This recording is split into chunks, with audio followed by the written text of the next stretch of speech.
lecturer, University Muhammadiyah, Sumatera Utara. We can stand to hear and study at this seminar. And theme, transforming education with AI, personalized learning and academic writing. Today, I'm Salman Astion, the master of ceremonial of this event. The public seminar would like to say thanks to the rector of UMSU, Mr. Professor Dr. Haji Agusani MAP, always support us, the academic environment, how to the academic people to compete the university and others. And now, UMSU get the best university in Indonesia. Many of the students at UMSU from the abroad, Yemen, Thailand, Malaysia, Vietnam, and others.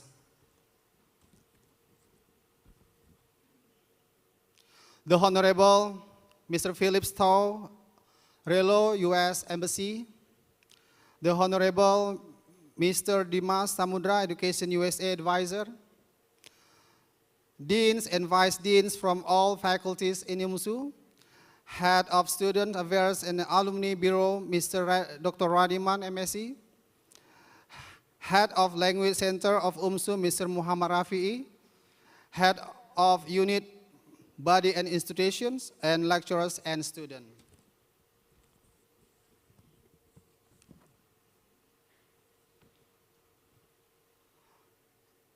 I'll read the public seminar for this agenda. The first welcoming speech from the head of language, Mr. Muhammad Rafi'i MA.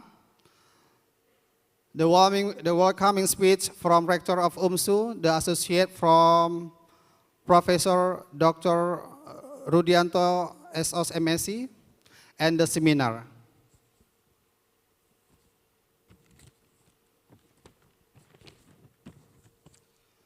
First, in the welcoming speech from Head of Language Center to Muhammad Rafi'i, this podium is yours.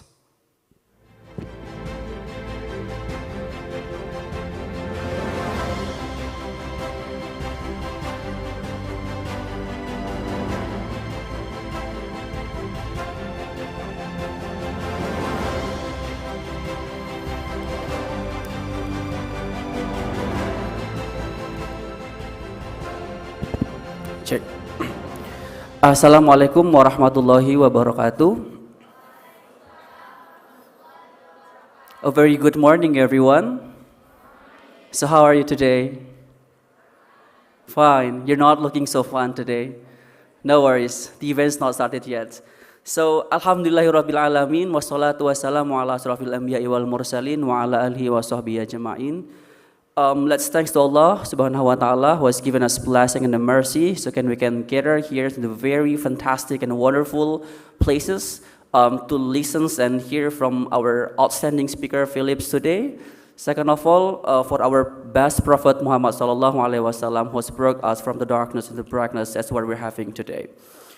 Good morning, ladies and gentlemen. Once again, it's a great pleasure to welcome you to all to our event today, Transforming Educations with AI, Personalized Learning and Academic Writing 2024.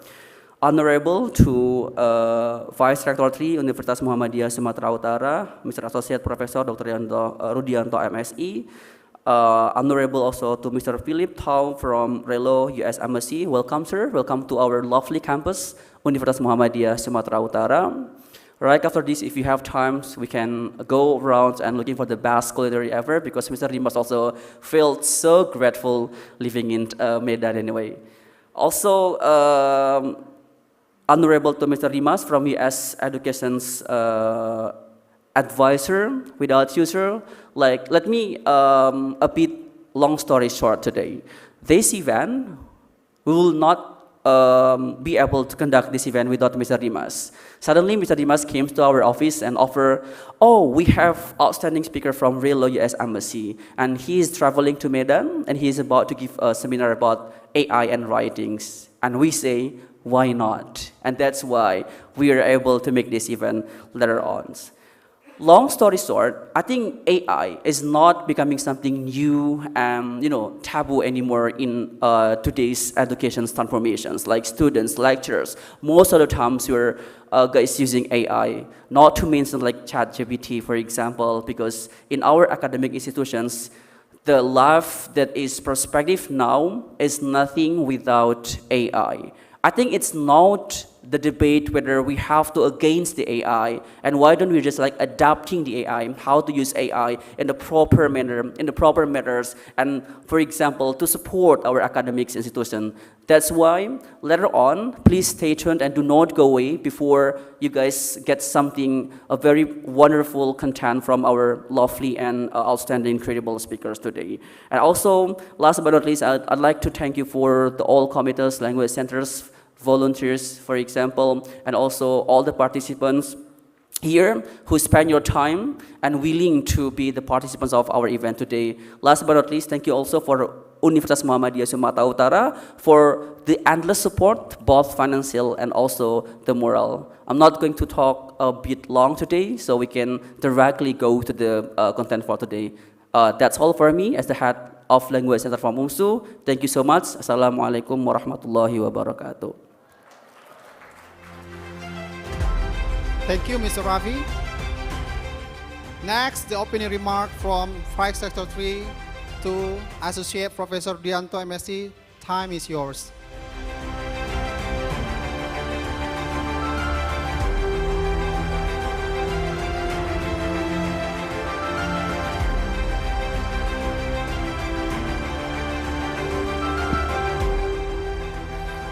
Assalamualaikum warahmatullahi wabarakatuh. Good morning, ladies and gentlemen. The Honorable Mr. Pilitau, our outstanding speakers from U.S. Embassy. I know he is a fellow of RELO program. As the information, Mr. Philip, actually UMSU, one of the universities in Indonesia that always got a fellow from RELO program. I think it's been 3 years ago, we never got fellow from RELO program anymore. Before COVID-19 pandemic, we always got at least one fellow from native speaker from USA. The last, I know the name is Andre Champlin, but it is with online program. Yeah. Mr. Dimas from Education USA, and the Dean, Vice Dean, and all faculty members from UMSU. And I think the special participants, our students, and ladies and gentlemen who attend this event. We and me feeling so delightful today because again and again we meet here in this room to encouraging our English Day. Every day is English Day. We have declared weeks ago, yeah, I think 3 or 4 weeks ago. But I know that every day, every week, I heard that there is always event that delivered by English. I'm so happy and delightful to know this. And we very thank you to Pusat Bahasa this period that very active and progressive to make this event more better. And I think the next we hope so many activities that we can conduct by using English to make English as our first international language in UMSU community. If we talk about this topic, I think it is a very interesting topic, you know, that all of students and faculty members at UMSU, you must using AI so much today. And I think after ChatGPT launched the new kind and type of ChatGPT with ChatGPT for Omni, I think it is like tremendously different compared before or prior ChatGPT. using ChatGPT for Omni, you can feel more humanized of ChatGPT. You can use and ask everything that you want to know. You can learn and practice English with ChatGPT for Omni like you talk with a native speaker. You can ask ChatGPT for Omni to write a proposal, but I think the problem is how we can use it by using our moral, that we cannot and we do not use it to an illegal purpose, I think. Because it is easy for us to use ChatGPT for Omni for everything that we want to do, even it is a sin or illegal.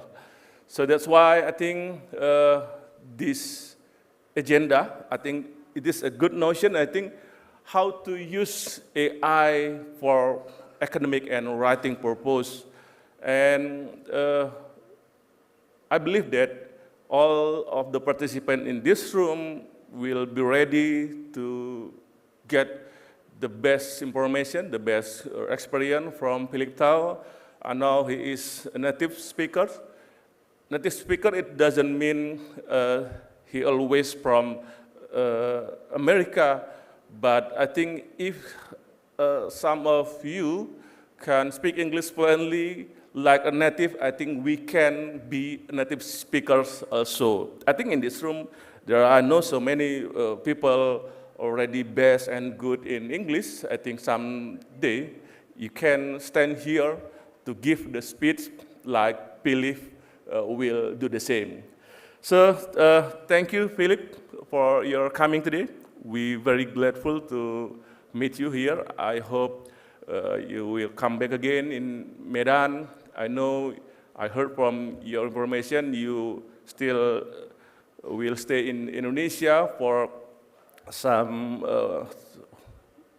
months later. Yeah, maybe we will meet again if you have time. We will happy to invite you again at our university.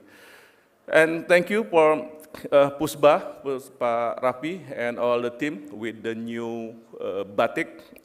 I love the batik, and yeah, what a pity the batik is only for the 5 of you, not for us.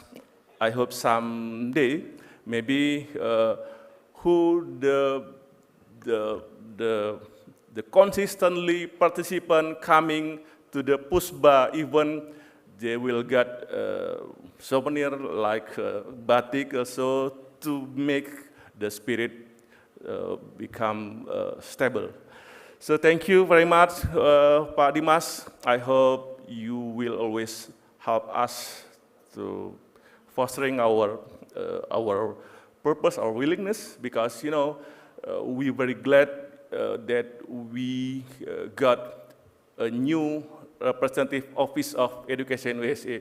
And for the information to all the students, UMSU as the 7th representative office of education USA, and I hope all of our students using this opportunity to ask everything about higher education, about how to get scholarship, how to go abroad for study. And I think Pak Dimas will always happy to get your question about everything about your future. So thank you, ladies and gentlemen, for attending this event. And representing of our rector, let's together we open this event by saying Basmalah. Bismillahirrahmanirrahim. Assalamualaikum warahmatullahi wabarakatuh.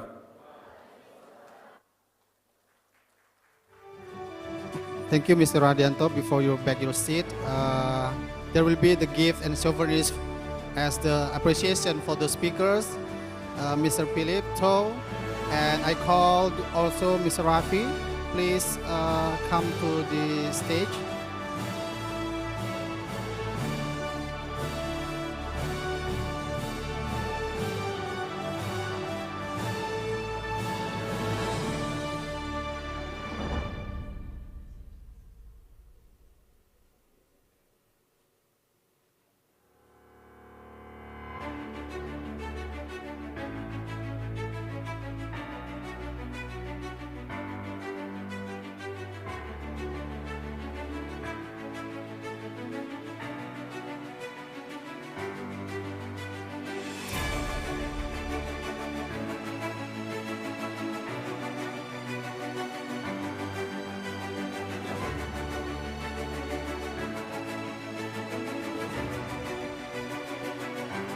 I call also Mr. Dimas also come to the stage, please, to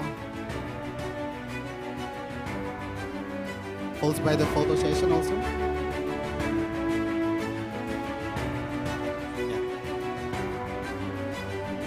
I also invite all the members of Language Center and the volunteer.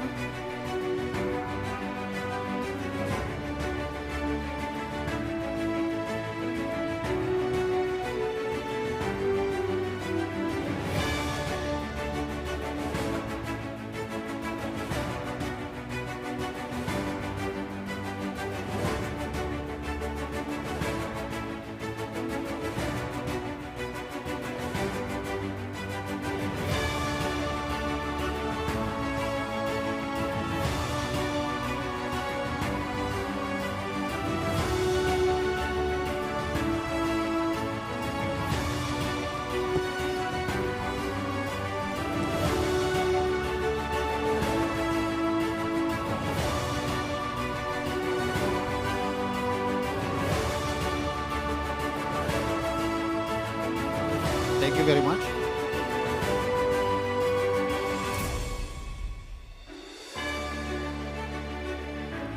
Finally, we've come to the main event. I in fact invite the moderator to be on the stage. Please welcome Ms. Khairunisa.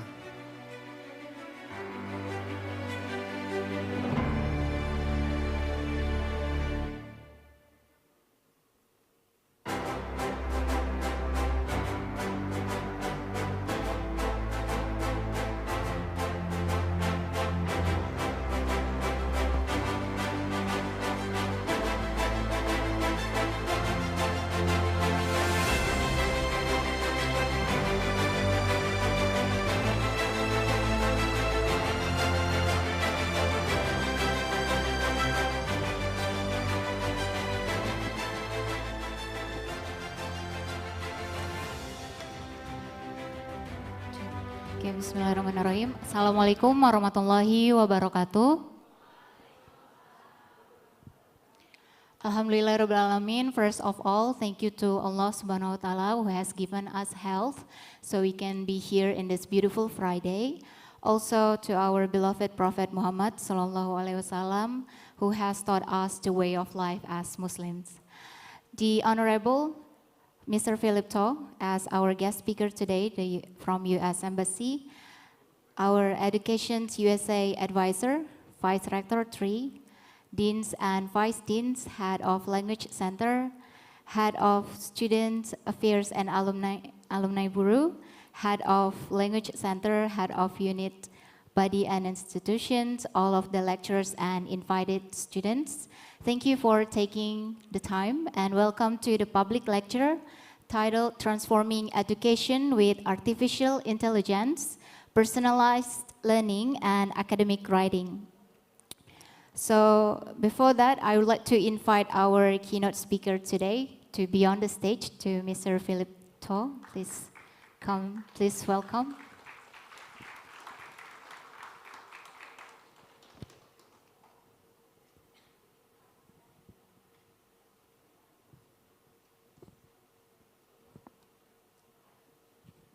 Okay, so for this session, there will be two sessions today. The speech from Mr. Philip To and Q&A session.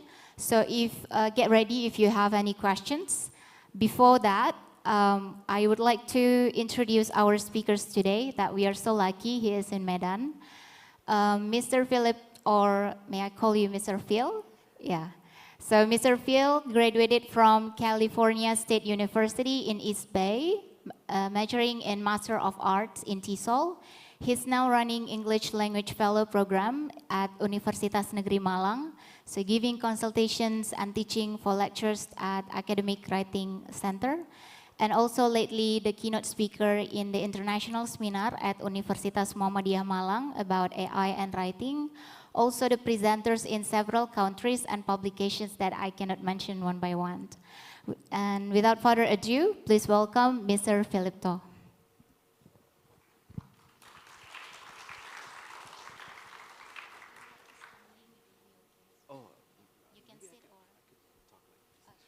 Thank you very much, Ibu. What? Nisa, Ibu Nisa. It's a pleasure to be here. And thank you everyone for hosting me at UMSU. It's my pleasure to meet all of you and to see Maidan for the very first time. So I just arrived yesterday, and it's an interesting feel to the city because I've only been experiencing the island of Java. So I've been told some of the differences by Pak Dimas on the ride over here, and it's very interesting. Some of my colleagues, when I told them I'm going to Maidan, they advised me, oh, you have to try some of the food there. The food is really amazing. And one thing I'm really looking forward to is finding some good durian, because they said the durian is really good. And I'm one of the few Americans, I really love durian. So if anyone can recommend where I can get some good ones before I go, please let me know. Are we going to show the slides soon? Okay. Okay, great. So in this room, I'm pretty sure at this point, many of you have used AI, ChatGPT. Can you raise your hand if you use it regularly? Who uses ChatGPT regularly? Great. I think a lot of us. Who has no experience or just little experience using ChatGPT? Who has little experience? Okay. All right, great. So it's interesting, as I've been in Indonesia for almost 10 months now, things have changed quite a bit. Just 10 months ago, I made a workshop presentation regarding AI, and more than half had never really used it just 10 months ago as students. And now, just 9-10 months later, the majority has used it. So I think it's really interesting. And as we've heard in some of the speeches so far, we really have to think about how it integrates into academia in an ethical way, but also in an efficient way, where it can bolster your learning rather than take away from it. Okay, next slide. Okay, so Ibu Nisa has already introduced me a little bit, so I don't need to repeat some of these things. I've worked in a few different places currently. I'm in Malang, and in a few months I'll be working at Surabaya. So I'll be available and around. If I could be invited back here, I'd be happy to come back and make another presentation. It'll be my pleasure. Okay, next please. Okay, so some rationale for this presentation. So as I said before, AI, ChatGPT, is being more and more widely used. So we really have to think about how it fits in. And I'm very optimistic about how AI can apply to educational settings. I think maybe education is a little bit slow to adopt some policies for something so new. So we don't have consensus about what procedures we should take in regards to AI. I actually have some older colleagues who haven't really used it very much, so they're kind of afraid of the unknown. So I think it's going to take some time for education to get used to it. Also, some educators, like my colleagues, they have some concerns about ethics, right? In terms of plagiarism, in terms of whether something is their own idea or their own work. So I'd like to address some of those as well. And I think using AI, eventually, students will learn why we write. Because I think sometimes in academic writing or writing just as a course in university, we kind of confuse the outcome we want with the product, right? So we get obsessed with the product of producing a paper. And now that AI has made it very easy, we think maybe that's a bad thing, that it's so easy.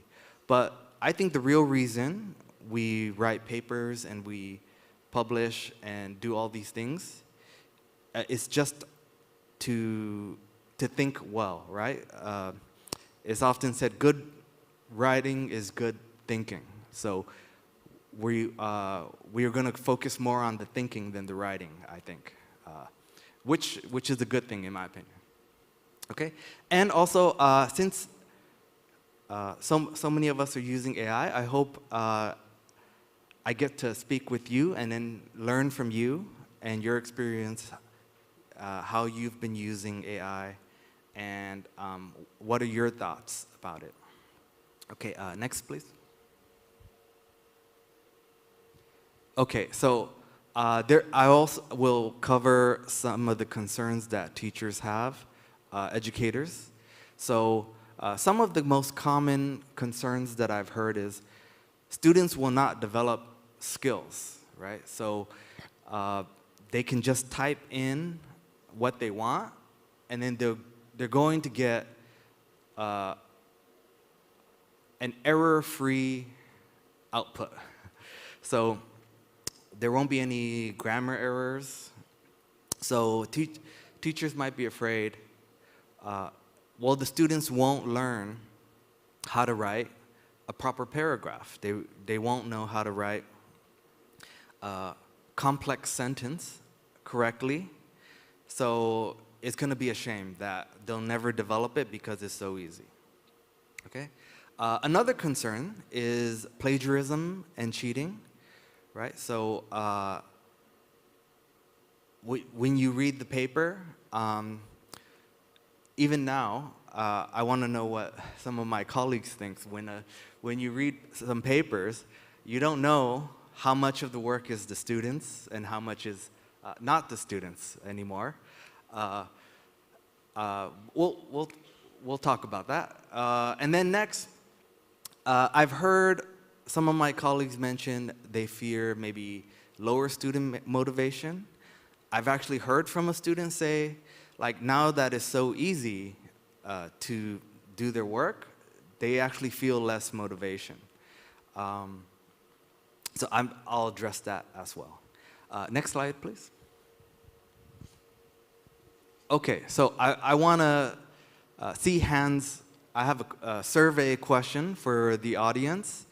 So most of the people here have used it, almost everyone. So which do you think is easier? Writing your own paper, so I know this is mixed, like some students, some lecturers. So this is going to be interesting, so I hope the results are also mixed. So which is easier? Writing the paper yourself, no AI, or asking ChatGPT to write it for you, like all AI. So raise your hand if you think it's easier to write your own paper. Is it easier to write your own paper, right? Okay, is it easier to ask ChatGPT to write your paper? Raise your hand. Okay. Great, interesting result. So now that we have that result, I want to ask a little differently. Which paper would be better? The paper you write yourself or the paper ChatGPT will write for you? Which one will be better quality? Raise your hand if you think your paper will be better quality. Just a few, okay. Raise your hand if you think ChatGPT's paper will be better quality. Maybe a few over there? Okay. Great, interesting. Next slide, please. Okay, so I asked ChatGPT to write an essay for me. Okay, so in the U.S. Father's Day is coming up. So I put a simple prompt. Father's Day is coming up. Can you write me a 500-word essay about my dad? He's a good guy. Okay. Next slide, please. Okay, and then look at that. Like, immediately there's output, and even though it's small to read, it looks like a good-looking paper. Just the amount of words, and you can be sure there's no grammatical errors in it. Okay, next slide. Okay, I'll just read a little bit of it. So, in the vast tapestry of life, certain individuals stand out as beacons of goodness, guiding us through the maze of existence with unwavering love, wisdom, and integrity. Among these luminaries, my dad shines with a brilliance that illuminates every facet of my world. As Father's Day approaches, it is with profound gratitude and admiration that I pay tribute to this remarkable man who has sculpted the very essence of what it means to be a good guy. Okay, raise your hand if you think this is a good quality essay.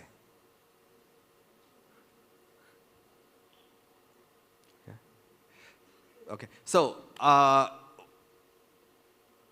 you know what? This reminds me, when I was a high school student in the U.S., we studied one paper called How to Say Nothing in 500 Words. And this reminds me of that paper, where there's a lot of words, and it kind of makes sense, but after you finish reading it, you really feel like there's no substance there, right? So it's going off just the input that I gave, and I gave a very simple input, right? I said Father's Day is coming up, and my father's good, right? So just that little bit of information, you can ask ChatGPT to write 10,000 words, and it's gonna do it as a computer, and the grammar is gonna be correct, and it's gonna kind of make sense, but it's not really going to say anything. And you can see I underlined in red where it just takes my idea and keeps adding synonyms to the same idea again and again. So it could go on infinitely, but I limited it to 500 words, right? Next slide, please. Okay, so I added a little bit more. So, can you write me a 500-word essay? My dad also had his faults, right? He never washes the carrots before he cooks them. Okay. So, next slide, please. Okay. And so here we have basically the same thing, but it adds in the bit about the carrots, right? So it has more to work with. So we have that added in. So we only know my Father's Day is coming. My father's good. He doesn't wash carrots before he cooks them. Okay. Next slide, please. Okay. Then I added more, one more line. But he also did some other things I remember. He bought me a bike for my 13th birthday, and he gave me 100 rupiah anytime I ask him for pocket money. Okay, next slide, please. And as you can guess, it just adds the bit of information that I added. Next slide, please. Okay, so thinking about the opening question, like which is easier, writing your own paper or asking ChatGPT to write it for you? So I think, this is my opinion, if you're a good writer, it's easier to write it yourself, right? So I make an analogy to, if you're an expert photographer, it's easier to just take a great photo than to explain to someone who doesn't know how to take a photo, like every aspect of taking a photo. You just want to just take the camera and just do it yourself because you know how to do it the best, right? So when we're using ChatGPT, sometimes I get really frustrated because I know what I want and I'm trying to explain to ChatGPT, because you have to say it very in detail, almost exhaustively, like exactly what you want. And then sometimes it still doesn't get the product that you want. Okay, next slide, please. So the takeaway, you don't get more out of ChatGPT than you put in. Because when we want something, we have all our base knowledge of what is good and not good that we don't have to think consciously about. But ChatGPT is a totally blank canvas, so you have to spell out everything, and it gets so tiresome. Maybe in a year or two, that can change when AI progresses to AGI. But we'll see. We'll tackle that when we come to it. But for the time being, we have to spell it out. But maybe, yeah, when we get to, some people think by 2027 we'll have artificial general intelligence. So maybe at that point they can make a lot of assumptions that humans make. But we'll see. We'll see. So it's not as easy as some people think, right? Some people think just put it in there. But then why do people think it's easy? And why do some students think it's easy and some lecturers think it's easy? Because I find it to be very hard at the moment to get really good product. Okay, next slide, please. Okay, so I think some of the reason people think it's easy, especially some of the students. I mentioned the student who said he was lacking in motivation because AI makes his homework so easy. And then I asked him, are you actually doing a good job? Like, is it actually good writing and good assignments that you're turning in? And I think this is one of the reasons, is the Dunning-Kruger effect. Raise your hand if you've heard of the Dunning-Kruger effect, right? So I have a picture of Diane Kruger. She's an actress. Nothing to do with Dunning-Kruger, but she's very pretty. And her name is similar. So the Dunning-Kruger effect is the explanation, like why, because a lot of beginners have a lot of confidence. They know a lot. But people who know a lot think they don't know much. So it's kind of a strange dynamic. Someone who only knows a little bit of a topic feel very confident, But there are some people who are experts who have very little confidence in themselves. So if you look at the graph, on the bottom it says none, experience, and expert, right? So the people who have just a little more than no experience have the most confidence that they know something. But someone with a lot of experience tend to rate their knowledge as quite low. And this shows itself in many, maybe even like all fields, right? Because I really like martial arts. I really like Brazilian Jiu-Jitsu. And we have a belt system, right? So, and I find that the white belts, the beginners, tend to talk the most about how much they know, right? And then the people in the middle are purple belts, and they're always the least, how do I say, egotistical in their skills. But to be a purple belt is quite difficult in Brazilian Jiu-Jitsu. And so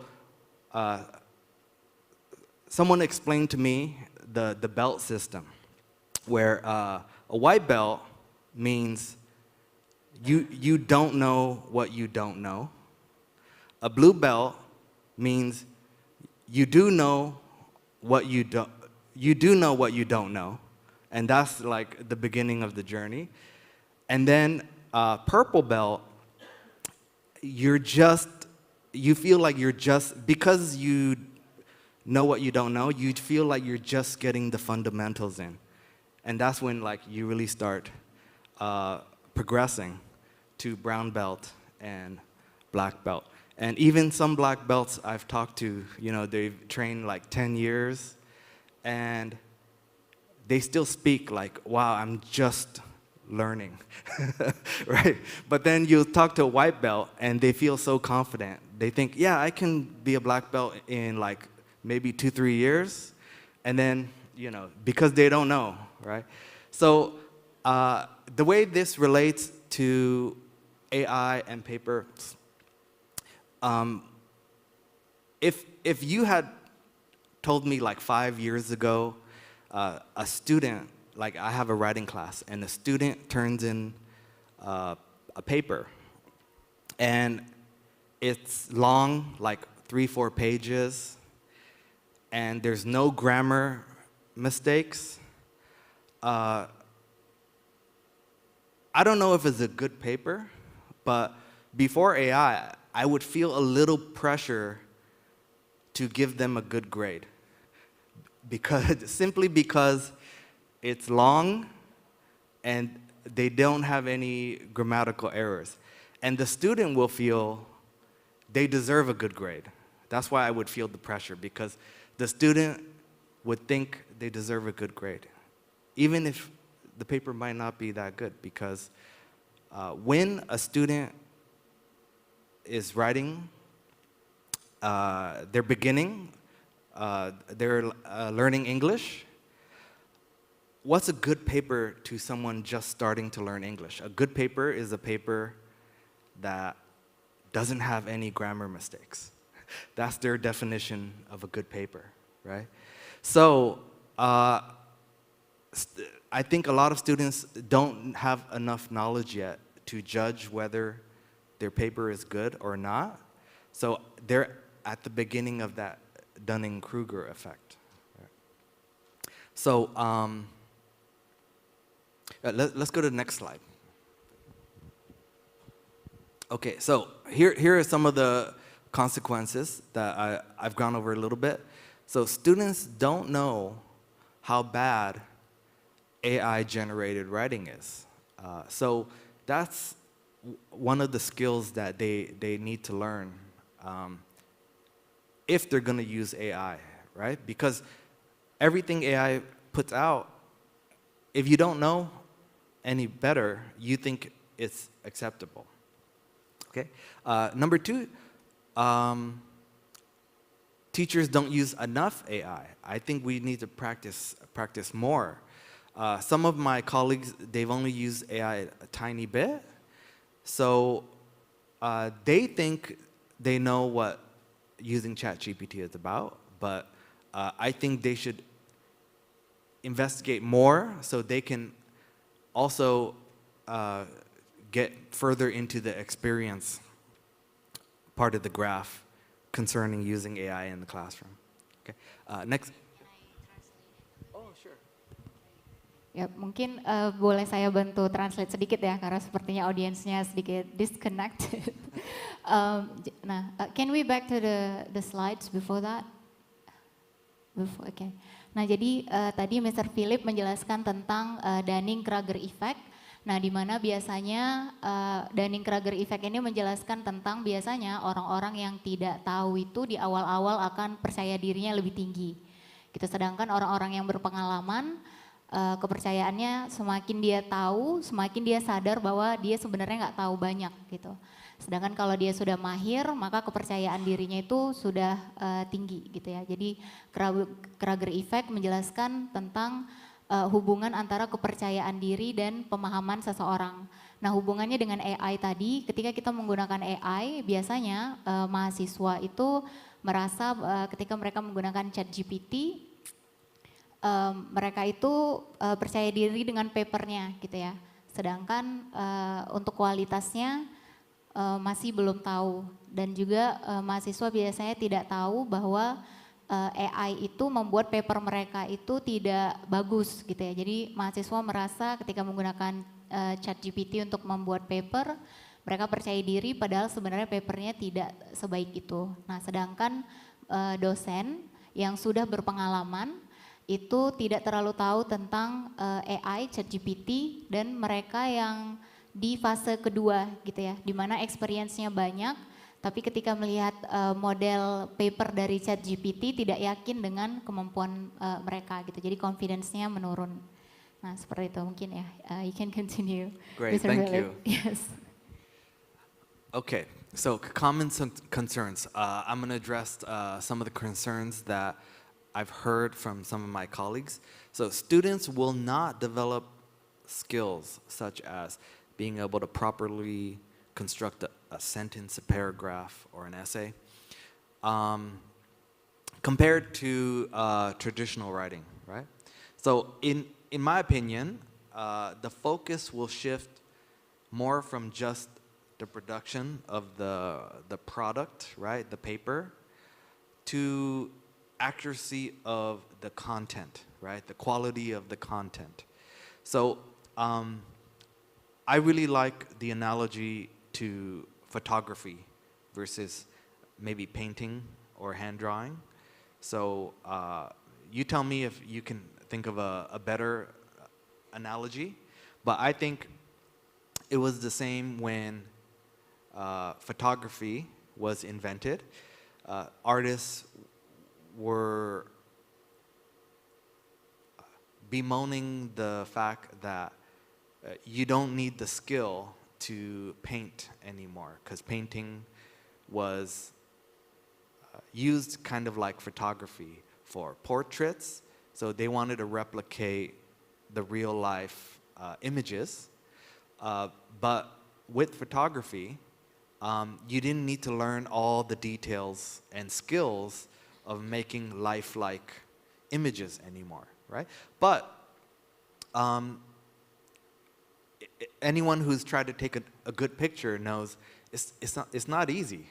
Sometimes I look at some of my friends' pictures and I wonder, how do you take such beautiful pictures and all my pictures look so plain and not interesting? Because it takes quite a lot. It takes good lighting, good framing, good composition, right? So all these elements go into taking a good picture.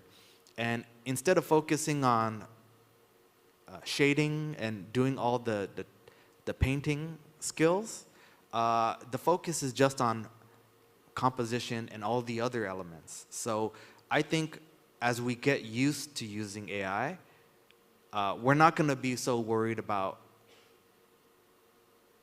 the sentence structures anymore, even though that's important, but it doesn't mean we can't learn it in another way, right? We can take paper tests. You can give your students tests on how to make sentences and other assessment methods, right? But it doesn't mean they're not going to develop those skills. So I consider it a shift in skills. Okay, next slide, please.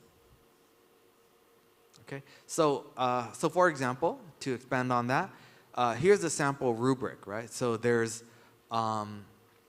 content, maybe there's like form, there's style, and there's grammar, right? So as I was saying before, 5 years ago, if a student turned in a paper and there were no grammar mistakes, that column for grammar and style, they would get perfect grades, right? But nowadays, since you can automatically check it with Grammarly and ChatGPT, maybe when we develop a rubric for papers, those won't be factors anymore. And then the columns with content and ideas, we're going to expand those and focus more on that. Focus more on the supporting factors, like the evidence that you give in your paragraphs. So I think those are going to be highlighted more as we get used to error-free papers, right? every student will have an error-free paper, so we get to focus on the content. Okay, next slide, please. Okay, so let's talk about plagiarism. It's been mentioned about the ethics and morals of using AI.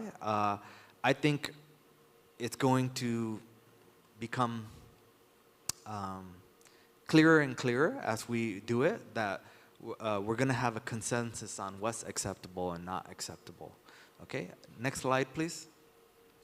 So, as we stated before, the output we get from ChatGPT is only as good as the input.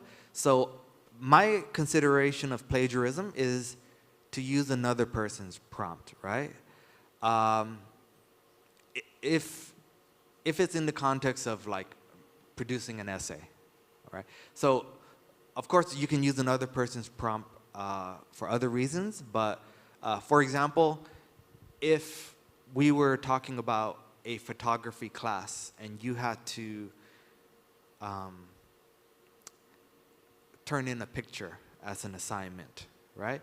So if someone was composing a photo, like arranging the object, getting the lighting, setting up the camera, focusing and setting the flash and all the filters, and then they take their picture, and then you come up and say, wait, don't change anything. Let me hit the button again, and I'll use that picture. So it's kind of, I see it as similar, where if you're taking another person's prompt, you're taking all that work, right? So I think that's how we have to think of it, right? As plagiarism to copy the prompt. Next slide, please. So if I'm not teaching a writing class at the moment, but of course I'm always thinking about how would I handle it. So if I was designing a university writing class, I would actually assign students, you have to use ChatGPT for your paper, and I want you to turn in your chat log from ChatGPT. So as part of your assignment, it could be almost like one of your drafts. So sometimes when you turn in a paper, sometimes professors require, okay, I want you to turn in your first draft along with your final draft. So as part of an assignment, I'll say, okay, please send me, share with me your chat log. Okay, next slide, please. Okay, so, maybe they are brainstorming or maybe they're revising their paper. All they have to do is click share, and then they can share a link, and you can read their entire conversation that they had with ChatGPT. And so you can see how they develop their ideas. Okay, so I think that will easily avoid people just copying other people and not thinking for themselves. Okay, next slide, please. Okay, so the third concern, AI will lower student motivation, creativity, and critical thinking, right? It inhibits learning. So next slide, please. So I think it's an unfounded concern because as with all technology, it's just a shift in the focus, right? So for example, I don't think photographers are less creative than painters, and I don't think race car drivers are less skillful than horse riders, right? I don't know, like, if anyone disagrees with my metaphors, but this is how I think about it. Okay, next slide, please.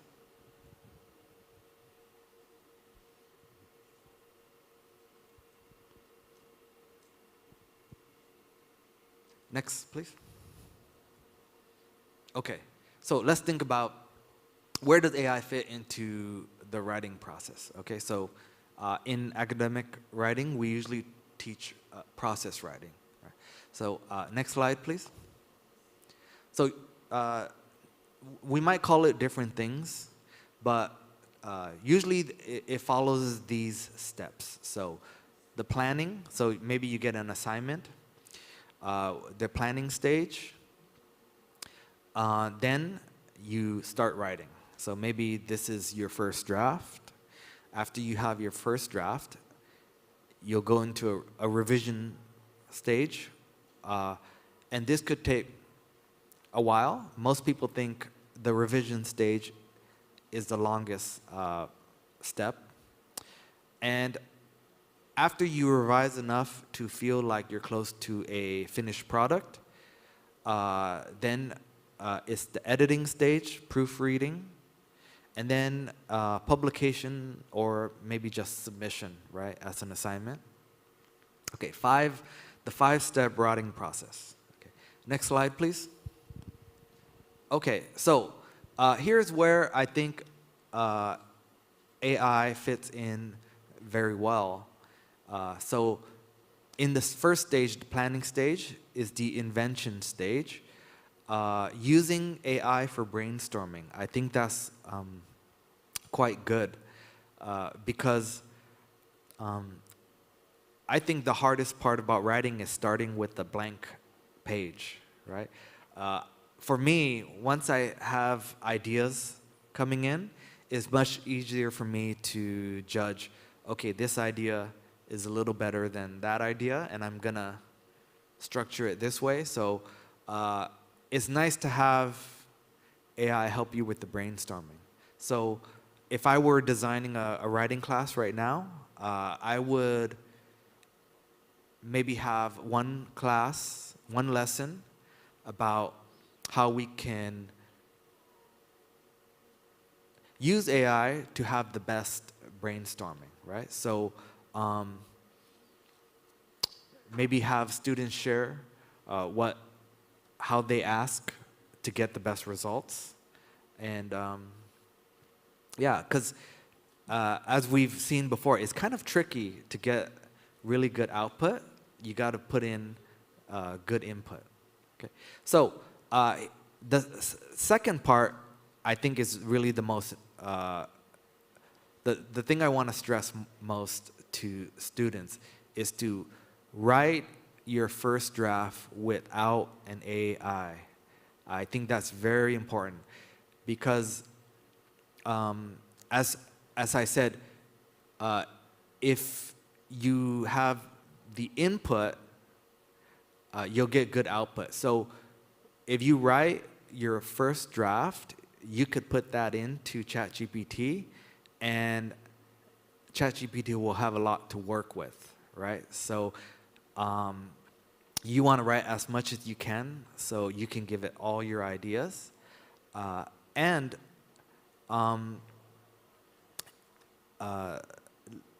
it's more ethical, right? Because it's all your ideas that you're not taking from anyone else.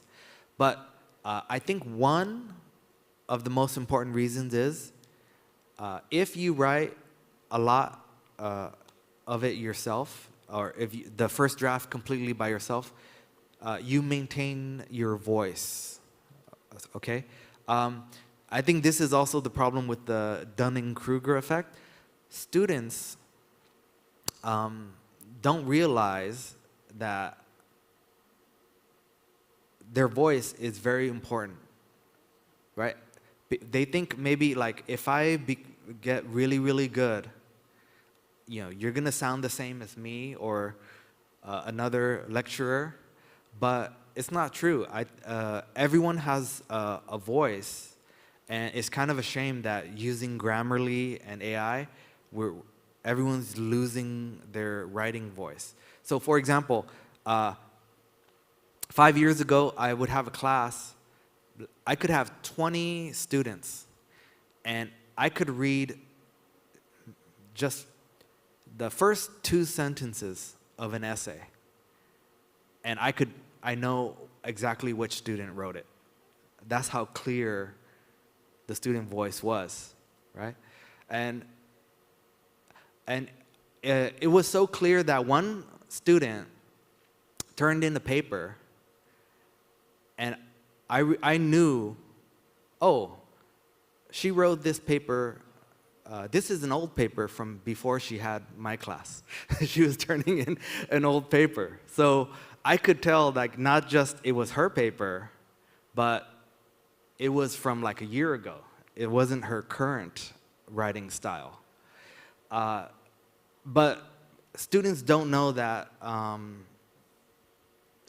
if you're reading as much as I am, you can kind of sense the voice. And the voice is very, very important. I think students underestimate or just don't know about it. Like for example, I gave a workshop on how to apply for scholarships. A lot of students are applying for scholarships to study in the US, right? And they're very competitive, and they want to write like good answers to the essay questions, like how will this scholarship help you in your future, stuff like that. And I think the best, one of the most intangible factors is having a sincere voice in your writing, right? So you don't want to just be like a robot, right? They want to feel you as a human being. So I recommend, keep a focus on keeping your voice when you use AI. So anyways, the revision stage, after that, I think it's good to have a conversation with the AI. If you've used the Omni version, you can say, hey, don't tell me exactly what to change, but maybe you can point out what to change and guide me along the way. This is another way maybe you can keep the voice in your writing. Okay? Editing, I think editing in terms of proofreading for errors, I think that's pretty easy. Go ahead and use AI. I don't think anyone has any issue with that when you're at the final stages. And then there's submission, right? So if I was designing a writing class, I would collect the chat log, right? And I would collect the process as a portfolio. Instead of one essay at the end, I want to collect many parts, but I want to add elements too. So maybe if you're a lecturer, I would urge you to consider adding interview or a thesis defense or presentation along with the essay, right? So I know for a lot of master's and PhD students, in addition to your dissertation, you have to have a defense where like 3 of the head of the department will just interview you for 1 or 2 hours. Like, why did you say this? What's your reason for this? And you actually have to defend what you wrote. So if lecturers are afraid of plagiarism and lack of motivation, I think having that defense as part of the assignment, I think that's a good element because it means they really have to think about what they're saying. Okay, next slide, please. Okay, so for example, brainstorming, right? Oh yeah, I just want to give the example of what to ask. Instead of just saying, give me 20 topics that I could write about, right? Maybe I want to write about, I want to write an essay about, the best food in Medan, So just give me 10, Instead, I could say, please give me, just have a conversation with me to help me brainstorm. So, lead me in a certain direction. Okay. Next slide, please. Okay, so I don't know, maybe people here use the Omni or maybe the old version, but you can upload your document and ask it to give you hints about improving your thesis or your structure, anything like that. So you can take pictures. So sometimes I like to brainstorm by hand and take a picture of it, and then you can give it to ChatGPT. Okay? And as I said before, proofreading, I think AI is probably better than humans to proofread. And as I said, try your best to keep your voice. Okay. Next slide, please. Okay. So, so some of the positives, right? So, as we said, the focus is on content instead of grammatical accuracy. So, one of the positives is, working at a writing center. Students, one of the things that they always do is say, please check my grammar, check my grammar. So one of the positives is there will be no more requests for checking grammars. Instead, it's all going to be on ideas, right? So that's good. 2, and this is, I think this is another thing I want to stress. 2, we can have better assessment. Okay, so if you think about a lot of the things we do, I don't mean to be too critical, but a lot of the things we do maybe is less best for learning and just maybe easier to do. So, for example, maybe who here have taken or will take a test like IELTS or TOEFL? Who here will take or have taken IELTS or TOEFL, right? Great, great. So, the reason we, if you think about it, why is the IELTS test in that format, right? We write A, B, C, D, and like for like 100 questions. You know, why is it that format? If I want to know how good you are at English, I think I could talk to you for, 1 hour about different topics. I'll listen to you, and in 1 hour, I could have a really good idea your level of English, right?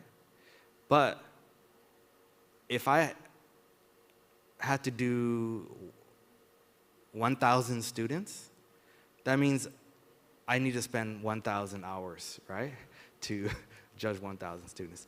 But, if you just listen to a recording and then write A, B, C, D for 100 questions, we can do 1 million students in one day, right?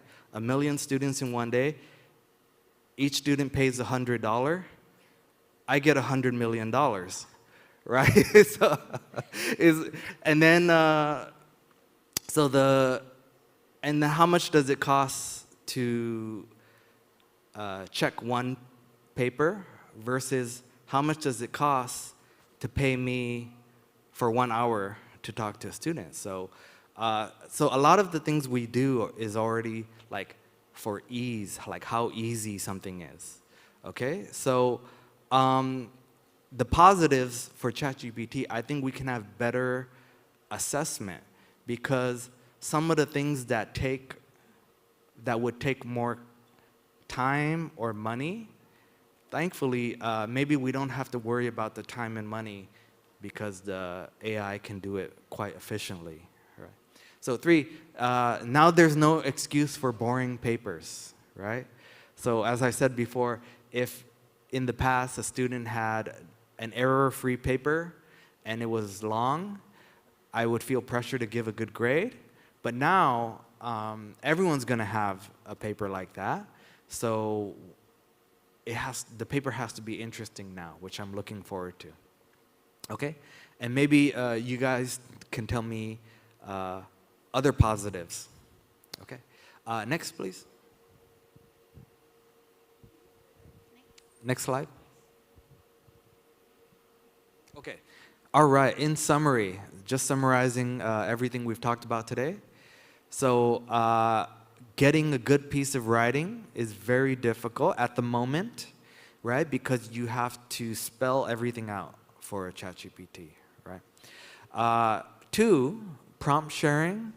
I think that's the new focus of plagiarism, right? Where we want to be sure students are using AI to produce their own ideas. Okay, and 3, academics will focus less on the product and more on the learning and the skills, which I'm excited about. And then we can talk about good writing, which is a conveyance of good ideas, right? And it means we're gonna have to be better readers in order to know what good writing is, okay?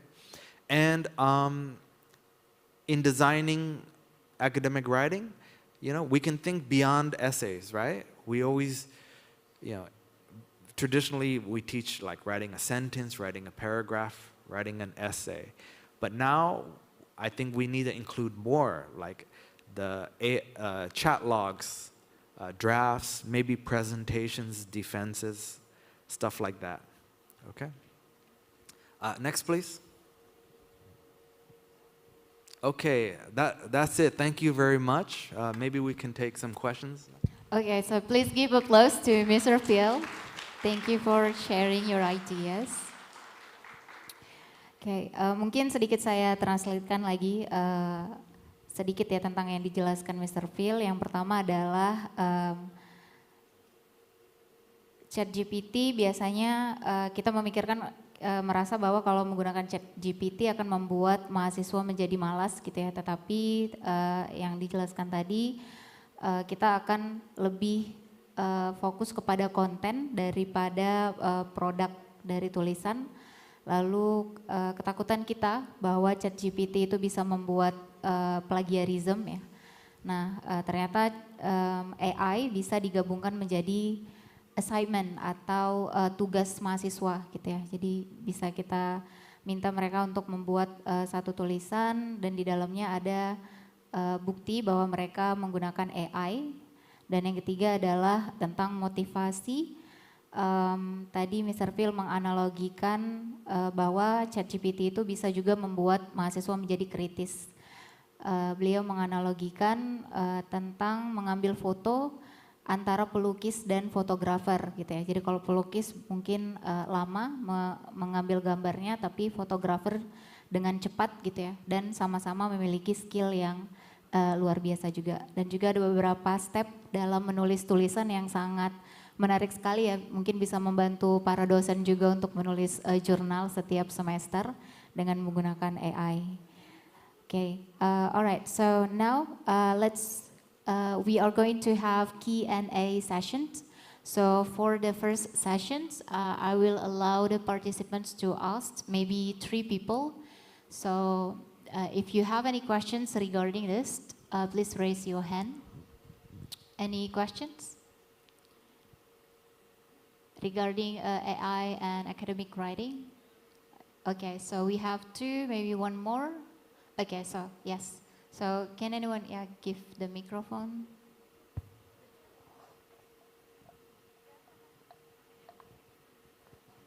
Okay, can I speak Indonesia?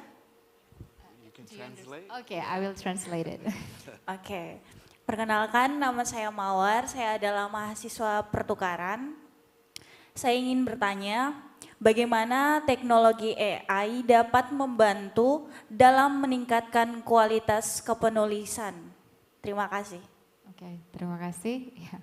So she is asking you how actually use the AI to improve her writing quality. Quality. Yeah, the writing quality. The quality of her writing, but using AI. Is it possible?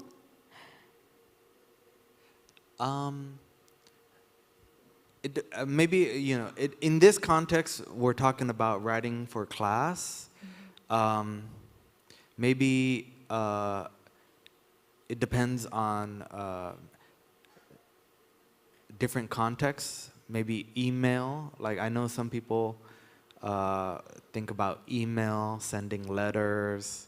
So, I'll just answer for all of them, where I think it's always best to use your own ideas because I think for example, for me, just like a month ago, I was reading an email and then, so I was in a group email and someone sent an email to us and someone replied. And I was reading the reply, and I thought, oh, this person used AI to write this email because it was so repetitive.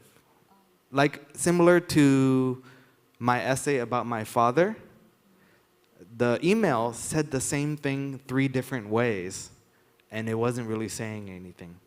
So I have used AI for emails too, but the way I used it is I would write it, and you know, I have sometimes, because I'm American, I just say it without too much politeness. So, or sometimes I feel like, oh, my tone is not polite enough or formal enough. So I will enter everything I wrote, and I'll say, oh, please, can you make it a more professional tone? And then it makes it more professional. But sometimes it's too much. Sometimes it's too much, and I say, oh no, please tone it down a little bit. So you have to, that's the way I use it. Like, can you make it formal? Can you make it more casual but still formal? And then at some point, I reach the perfect tone while keeping all my ideas. So that's the way I use it. I would recommend write your first draft and then play around with what ChatGPT suggests. Oke, thank you so much. Jadi mungkin bisa draftnya kita sudah ada, tapi kita minta AI itu untuk merapikan gitu ya. Jadi misalnya buat lebih profesional, lebih akademik, lebih formal seperti itu ya. Anak PMM kan ya? Dari mana, sorry? Hah? Oleo. Oleo. Okay, she is from another province. Exchange students in here. Okay. Yeah. Okay. Thank you for your questions. Yeah. Next questions. The microphone, please. Also, this is the exchange students from Malang. She's from Malang. Oh, you're from Malang. Okay. In what university? PGRI University. Okay. Baik, perkenalkan nama saya Dani Kristina. Can I ask in bahasa? Sure. Okay. I will translate. Okay. Mengenai AI, tadi kan dijelaskan juga tentang plagiarism dan jenis AI itu banyak. Ada yang bisa menurunkan plagiarism, ada yang bisa untuk membuat apa yang kita butuhkan. Bagaimana untuk memilah dan memilih AI yang buruk dan yang mungkin baik untuk membantu kita dalam membuat apa yang kita butuhkan. Okay. So the questions is actually about the plagiarism. So using AI to reduce the plagiarism. So the questions is how to choose the best AI to make our writing having less plagiarism. Like how to choose the AI so that we choose the AI? yes, to reduce the plagiarism the best because she doesn't know which one is the best. Choose like Which Google AI or ChatGPT. Yes, exactly. Oh, I don't have too much knowledge about that because I use ChatGPT. I haven't even tried Gemini. I think is Google, right? Because I don't know. Maybe I should try it, but I feel like ChatGPT is ahead of the other AIs. So I've only used ChatGPT. Yeah. As far as avoiding plagiarism, I would recommend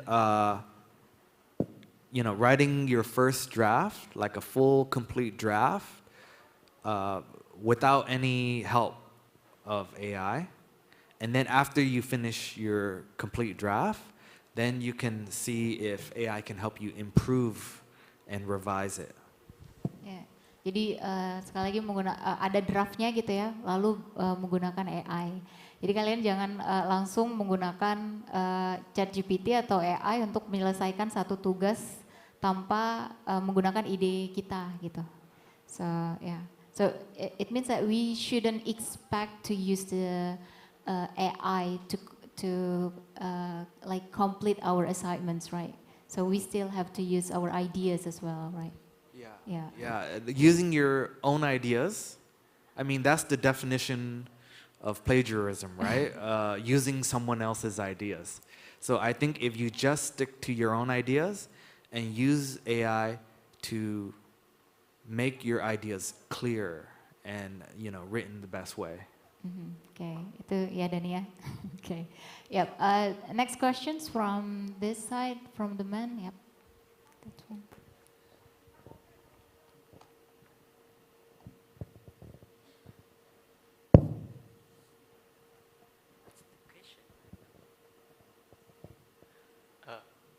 Assalamualaikum warahmatullahi wabarakatuh. Good morning, Mr. Philip. So, let me introduce myself first. So my name is Wanda Ekmordana. I'm from Economic and Business faculty in this university. So I want to ask you about our topic today is about personalized learning with AI itself. So I ever read from the article like some university in abroad, like Arizona State University, they use AI for make personalized learning for student itself. So it's mean like they adjust teaching methods, learning materials,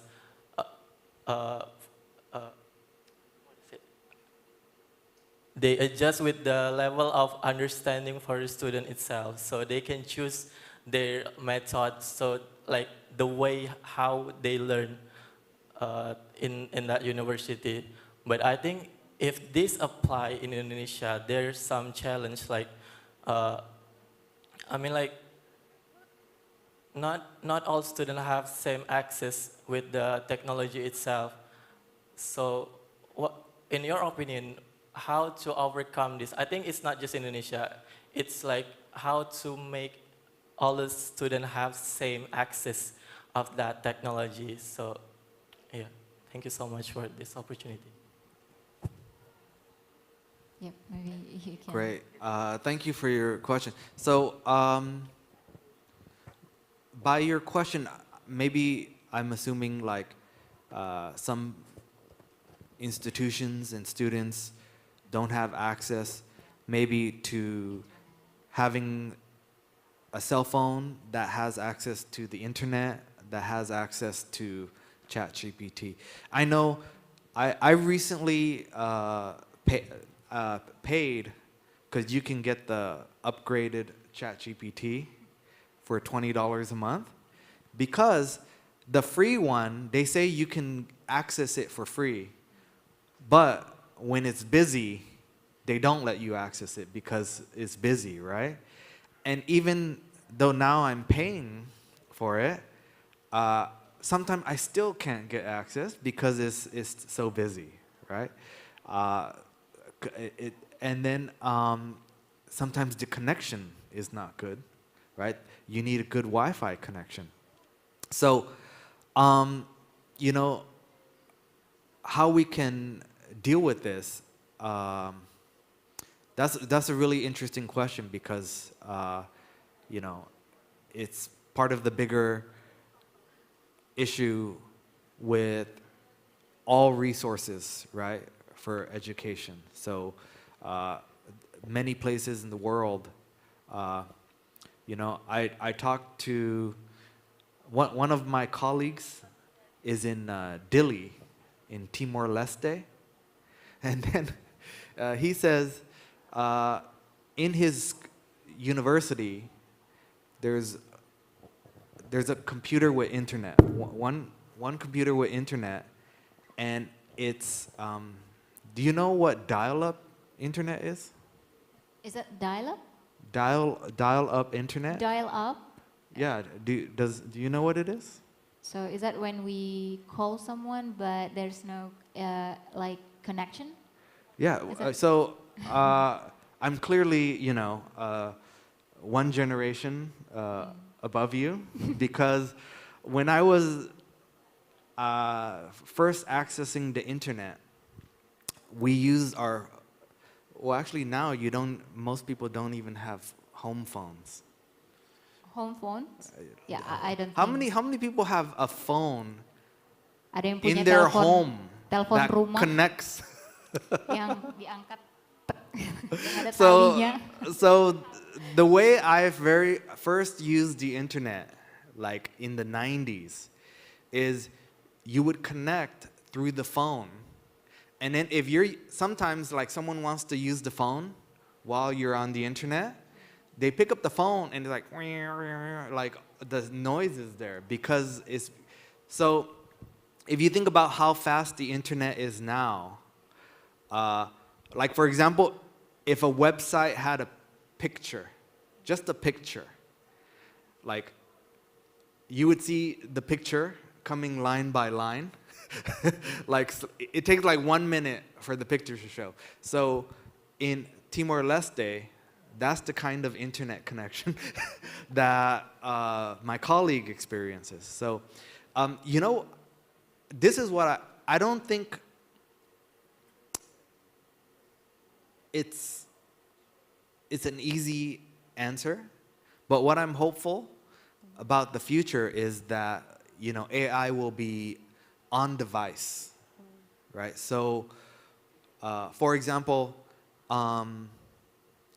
you know, the new Apple Watch, like when you ask Apple Siri, some things they can do it on the device without an internet connection, and some things you do need an internet connection, right? So maybe there will be AI on device for some things that don't require an internet connection. So I think, that would be a good solution,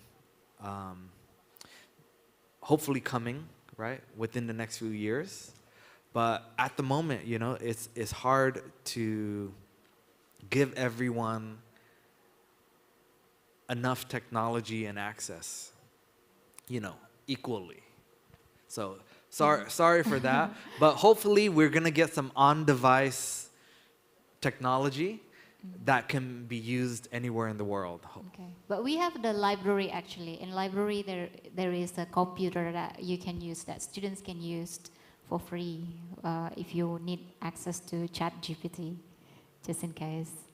Okay, so yeah, let's go to the next session, sesi kedua. I will allow people to ask questions. Ada pertanyaan? Silakan. Baik, 1, 2, 3, oke 4 ya, ya silakan. Dari sini dulu mungkin.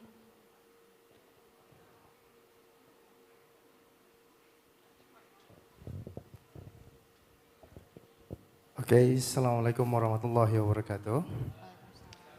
Let me introduce myself. My name is Sunrise. So actually I have a question regarding to AI and academic writing. As we know that we are students right now, right? Trying to make the best academic writing in our progress and study. The question is, how do you begin when the first time you were studying to make academic writing? Is there any tutors or teachers that are teaching you about how to make the points before you go to AI stuff like that? As your experience as the first time you began your academic writing when you were a student. Thank you. So you're asking the kind of help that I received when I was a student? I'm asking how do you begin your, we are students, we don't really know how to write an academic writing, right? So how do you study for the first time? Do you have any tutors to teach you about how to make ideas before connecting yourself with AI or something like that? Thank you. Thank you. So since I'm from the US, I think and then obviously, we use English as a native language. I think coming from the US, a lot of these ideas about process writing, like first you understand the assignment and brainstorm and mind map and like all the stuff for brainstorming and then making an outline. I think that is taught like very early for Americans, right? Because I find maybe different languages, they don't teach that, right? So in Chinese, in Japanese, these are new concepts. So maybe, because we heard of these, we are taught these concepts from high school, so like 14, 15, 16, so we should be able to write an essay, right? So when we apply to university, when we're 17 years old, we have to write several essays for university. But I think a lot of non-native speakers, they have the concept of process writing starting from university, right? So, I didn't have tutors specifically. Like sometimes I saw tutors. So if the question is like maybe how I might advise you, I think going through the writing process, like I mentioned today, and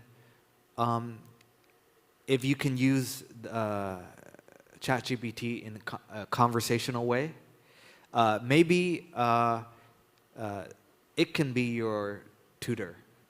And just make sure you set it up so it understands, hey, I want to use the writing process I'm just starting with this assignment. Can you have a conversation with me and teach me or guide me through brainstorming, right? And then after brainstorming, you can ask, what should I do after finishing brainstorming? And then maybe it'll say, make an outline. And so it can help you help guide you step by step. So I think that's the great thing. I use ChatGPT now to study Spanish as well. So I'm doing the same thing. Yeah, yeah. And you know what's interesting? I've tested something. You can just start speaking Bahasa, and it recognizes Bahasa right away. And then sometimes I speak English, recognize English, and speaks back in English right away. So it's very convenient as a translator as well. Okay. So in another words is we can start writing without another human being. We can use the AI to help us through the process. Okay. All right. So next questions probably. Thank you for your questions. And yeah, this side. Yep. Another exchange students. The one that raised her hand, yes. Tell me your name and where you are from. Baik, perkenalkan nama saya Nestrin Uang, asal dari Maluku Utara. Yang menjadi pertanyaan saya di sini adalah apa saja keuntungan dan tantangan yang dihadapi dalam penerapan AI untuk pembelajaran yang dipersonalisasikan. Terima kasih. Okay, so she is from Maluku, and her questions is, what are the benefits and the challenge when we use AI to personalized learning? Like that. Benefit.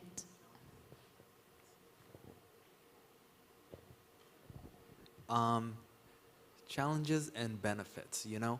I'll start with the benefits first because, as I said, I use it. I like using it to learn. And what's great is you get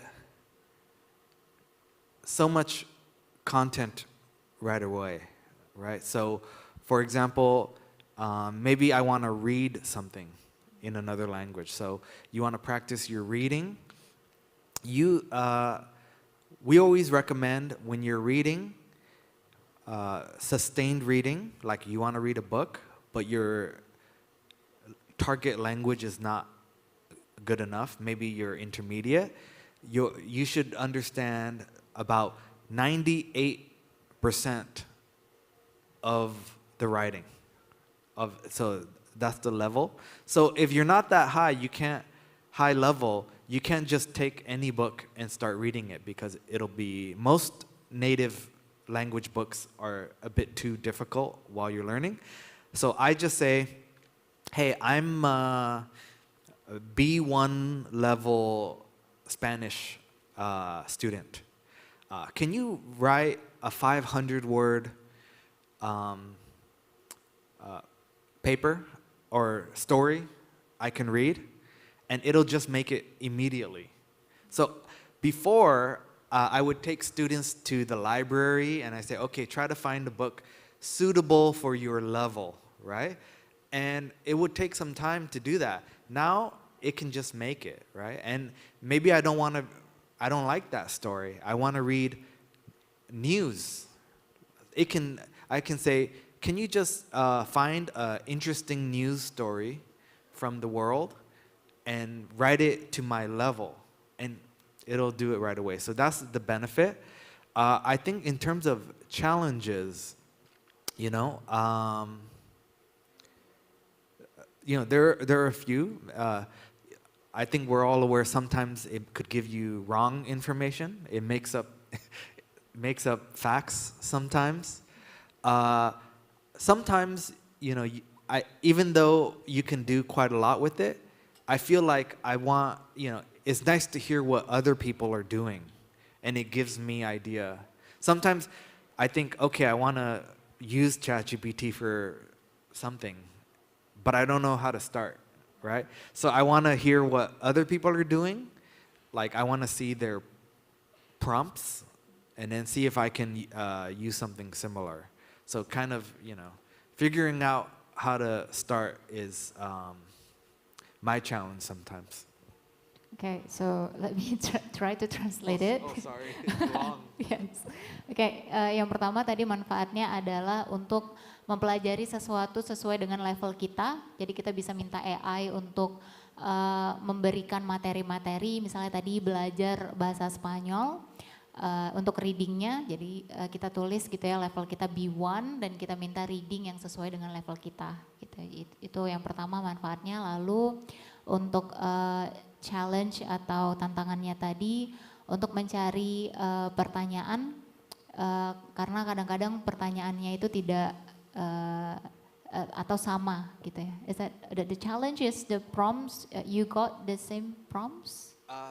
Sometimes knowing what to put. Oh, oke. So untuk meletakkan pertanyaannya gitu. Karena kalau ChatGPT itu kan kita nggak bisa mendapatkan jawaban kalau kita nggak bertanya dengan yang tepat gitu ya. Jadi ya challenge-nya atau tantangannya di situ untuk menulis pertanyaan yang mau kita cari. Oke, semoga menjawab ya, Christy. Christy, right? Okay. So next questions. Yes, please.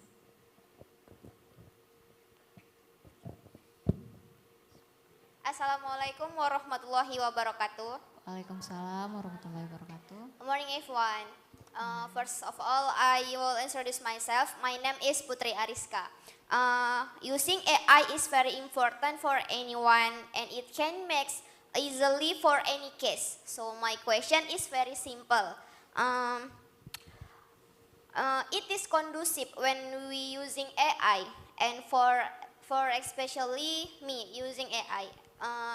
And how can we avoid getting used to AI for academic writing? Maybe enough. Thank you. Okay, so the questions is, thank you. How do we get used to AI? Is that the questions? How do we get used to it? Okay. Wait, how do we get used to it or how do we not get used to it? Get used to it. Ya, sorry kalau ditranslate berarti bagaimana caranya supaya kita terbiasa menggunakan AI? Apakah itu pertanyaannya? Sorry, kasih mikrofon dong. Kan kadang kita itu menggunakan AI itu kan nggak sesuai sama pertanyaannya. Nah, jadi karena kita terbiasa dari itu, cara kita supaya nggak terbiasa menggunakan AI itu gimana gitu? Karena kan menggunakan AI itu bisa membuat pikiran kita terbatas gitu, terutama dalam academic writing. Okay, thank you. Yes. So actually, it's the fear of using AI. So it will limit her ideas and like creativity. So how not get used to it, actually? So yeah, because maybe if we use ChatGPT all the time, we don't use our creativity. So she's afraid of that. So what do you think about it? Maybe for part of the time that you're coming up with ideas, I like to stay away from technology, right? Not just ChatGPT, but just not watching any media, no social media, no YouTube, no Netflix, you know? As far as generating ideas, I find when nothing is happening, no information is entering, then your brain is free to work itself out, and then your ideas will come, I think. So, this is kind of like a broader answer, but I think when you take the time to not have any information entering your brain, that's when your ideas come. So do that, and then when you have a good idea, then AI can help you refine it and improve it. Oke, jadi untuk maintain kreativitas kita harus ada waktu di mana kita nggak menggunakan teknologi sama sekali. Jadi ketika kita balik menggunakan teknologi, kita mengkombinasikan kreativitas kita dan kemampuan kita terhadap teknologi. Jadi nggak, not 100% we detach from technology, but we detach for a while so that when we need it, we can use it wisely, right? Okay. Okay. So, yep. Now come to the last session. I will allow 3 people to ask questions. Yes, 1, and then another questions, 2, and others. Okay, maybe 2 questions. If you have questions later, you can raise your hand. Okay, let me introduce myself. My name is Simitiaz Altanisa. I'm from international class of Faculty Economic and Business. So my question is, well, I think all technology will have an impact for the future. So what are the potential long-term effects of AI on students, and how can educators adapt with the AI to maintain effective class? Thank you. Okay. Okay. Yep. Do I remember? Sorry. The question is, how do you maintain the? The first question, the impact of AI on the future and how educators adapt with the AI. Okay, so how do you think the AI will impact us or the students in the future? Great, thank you for your question. So, you know what, I think, I don't know if it's being taught now, but for future teachers, people training to be teachers, I think there should be a class on how to use it in the classroom, right? Where you can know how to lead the students. Like, this is what you need to do to give a good instructions to ChatGPT to get a good output, right? Or this is what you can say to practice your conversation skills, right? So you need to set up the activity. So for example, before AI, as an English teacher, I think, okay, I'm teaching my students how to use if, right? So I want them to practice, if I do this, then something, something, right? So I come up with, okay, first I'm gonna introduce the idea. Then I wanna give them an example. Then I want them to write some sentences, activity. And then I want them to practice speaking it, right? So I'm thinking of all these activities. But one good thing about AI is, as a student, you kind of have to think like a teacher for when you're asking ChatGPT, right? So you gotta tell ChatGPT, you know, explain this concept, give me an example for me to understand, and then help me practice this idea. So you kind of have to, students will now have to like think like a teacher and have some teacher concepts so they can program ChatGPT to practice, I think. That's what I think. Yeah, yeah, it's interesting because actually there is no, just like you say, like telling the students what can we do on ChatGPT and what we cannot do. Actually, there's no information about it actually. But maybe later UMSU Language Center can provide that, yeah, to give information about how to use the ChatGPT. Okay, so yeah, next questions probably.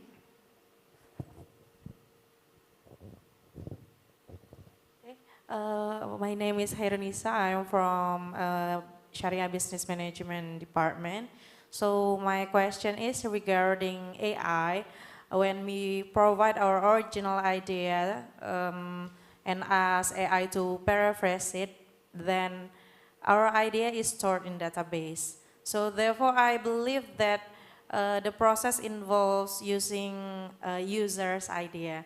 I'm concerned that there's a possibility there that my unpublished idea implemented by someone else first? Is there a possibility, or is it too far-fetching thinking of me? Thank you. What do you think about it? So maybe let me paraphrase you. Like maybe you have some unique research idea, and then maybe they get that idea first, and then someone else is gonna publish your idea. You know what? I suppose it's possible, but you know, maybe ChatGPT doesn't care about academic publishing, right? Because you know they're in a technology race. So I think for as far as publishing, maybe I'm gonna guess that it'll be safe. Yeah, for publishing, right? Okay. So do you mean that it's nothing we can do regarding that?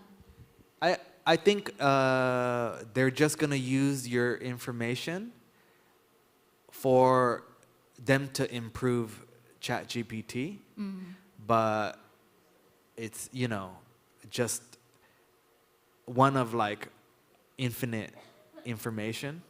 So no one's going to take your information and then publish a paper. Yeah. Okay, yes. So hopefully that could answer the questions, Mrs. Ha. Okay. All right. Is there any other questions regarding that? No? Okay. So can I have one question? Since you mentioned about there should be classroom that teach the students how to use the ChatGPT. So based on your experience, how do we teach the students what we can use while using AI and what we cannot do? Like, what do you think? The boundaries, set the boundaries, so you can use AI for this one, but not for this one. What do you have any experience? So when I think like what we should teach, I'm just thinking something like, okay, I will teach, if I have like 20 students, they want to learn English. So before, instead of giving specific lessons like, this is how you say conditional, if something, you know, if I were a doctor, right, I would blah, blah, blah. Maybe, you know, I would teach them how to set up an activity for their individualized learning. So, you know, maybe someone wants to practice conditional, but someone else wants to practice adjective clauses, right? So I would just teach them like, okay, first ask ChatGPT, tell ChatGPT this is what you want to practice. Ask them to explain it to you, and to create some exercises. And then if I make mistakes in the exercises, to give you hints to correct, you know, like setting up an activity, right? That's what I had in mind. In terms of like maybe the boundaries, can I ask, like, I mean, like what might be like something that's clearly wrong? Like to take the information from ChatGPT for assignments, like Okay. to the whole information in ChatGPT. So they do not analyze it first. So they just use it to as the paper or as the book. Yeah. Since we can make the book or journal from ChatGPT, right? So we can ask, please write this journal, for example, and then ChatGPT make it. So there is the fear actually, because it's kind of the stealing or getting information easily without actually doing it ourselves. That's a fear of that. Maybe, you know,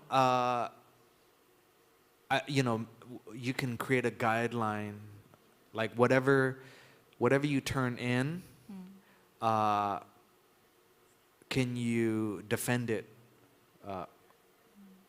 verbally, like without ChatGPT, right? So whatever they turn in, like a report, and you read it, and you ask them questions. So you said this, can you elaborate on this idea more, right? Will they be able to do it, right? And so if they can't, then they've crossed a line because it's clearly not their idea if they can't explain it. Right? Okay, that is interesting. So maybe we can set the boundaries by using like verbal exam so that we know that whether it is their idea or it is they take it 100% from the ChatGPT. Okay, thank you very much, Mr. Phil, for your time today. It's such a pleasure to have you here. Thank you very much for sharing your ideas about ChatGPT and also the expertise about academic writing. Okay, I think that's all then for our discussion today. And I will hand back to our MC today. And please give applause once again to Mr. Phil. Thank you. Okay, and yeah, thank you, Mr. Phil. Let's go. We will go back to our seat. Thank you very much. Assalamualaikum warahmatullahi wabarakatuh. Yeah, thank you very much for the speakers. Give applause again. And the agenda is over and finished. So I'm MC. Thank you very much for your coming and listen to the speakers. Thank you very much. Assalamualaikum warahmatullahi wabarakatuh.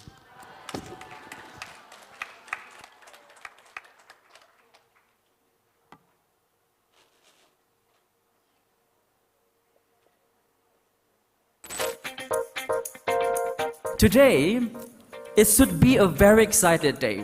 The launching of English Day should not be a monster, but no worries, we are here for you. The Language Center is having a very good moral responsibility to make sure that the lecturers, students, staff is going to be able to speak in English.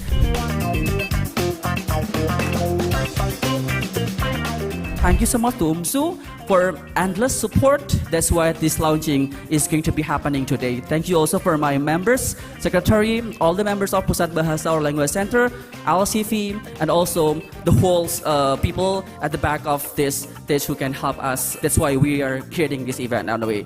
Again, enjoy the show. English is not that hard. English is easy. What you need to do is a partner. Yes, we're going to give you the partner.